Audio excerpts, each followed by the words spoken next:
A debate over Star Trek Discovery has been raging in my social media feeds. Some Trek fans are euphoric about the way the new season is unfolding, while others proclaim that at this point they are already hate-watching. To be clear, I think it's much too soon to pass any kind of summary judgment on Discovery. Most shows, take several episodes if not entire seasons to find their sea legs, space legs, and Discovery is only at 5 episodes, 2 of which encompass the pilot. All treks began a bit shakily, and I found Discovery's pilot to be exceptional. Personally, I'm in the euphoric camp. I'd been afraid that the secrecy around Discovery and its build-up meant that it might be a mess, and instead, I've been enjoying a finely acted ensemble drama that's grappling with the brutal Federation-Klingon war. Characters are ambiguous in their motivations, protocols are suspended, rules are broken for the greater good, but at what cost already? Discovery is asking big questions of its audience. And the show's dedication to diversity is undeniably thrilling to me.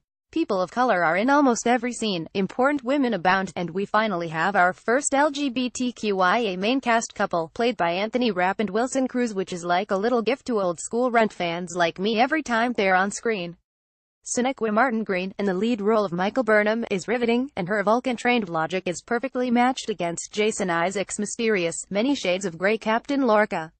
Before and right after Discovery premiered, the naysayers I was seeing seemed to come from trollish types, those who were offended that this Trek featured such prominent diversity. Where was their Star Trek, they demanded to know. I imagine this was somewhat of the same type that threw fits and threatened to boycott Star Wars when the First Awakens posters highlighted Rey and Finn. But the folks I now see wavering on Discovery are not trolls. They're my friends, from diverse backgrounds, are established Trek fans, and have opinions on media that I've come to trust.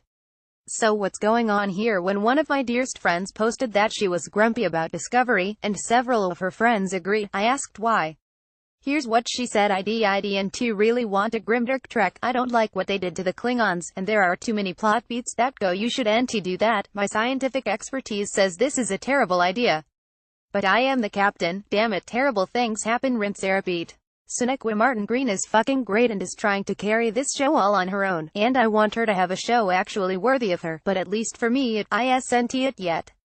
And I guess, I'm a canon nerd here, but I just don't see how you get a universe that looks like this 10 years before Kirk and Spock, and how literally nobody in the Federation but one dead person has any Trek-type ideals at all, and yet 10 years later, folks are supposed to be back to seeking out new life, peaceful exploration, etc., etc.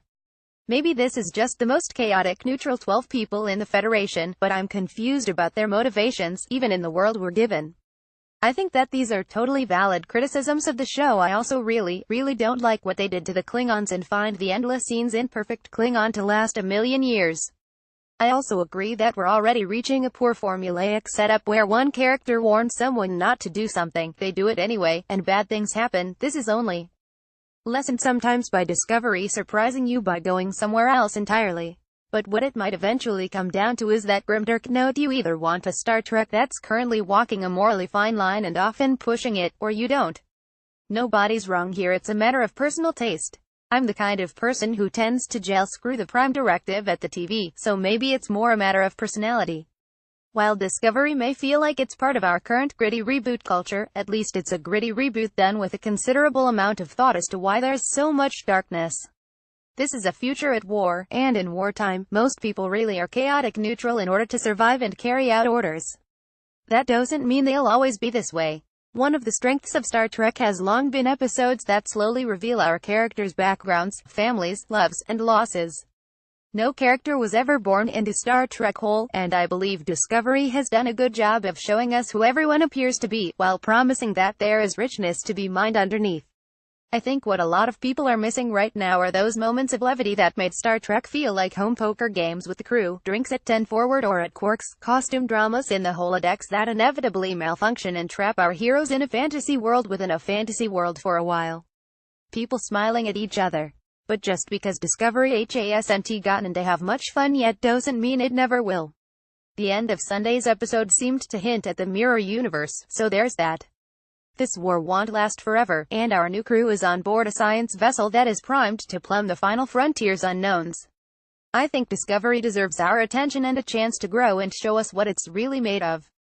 But I could do without those Klingons. What do you think? Images. CBS want more stories like this. Become a subscriber and support the site. The Mary Sue has a strict comment policy that forbids, but is not limited to, personal insults toward anyone, hate speech, and trolling.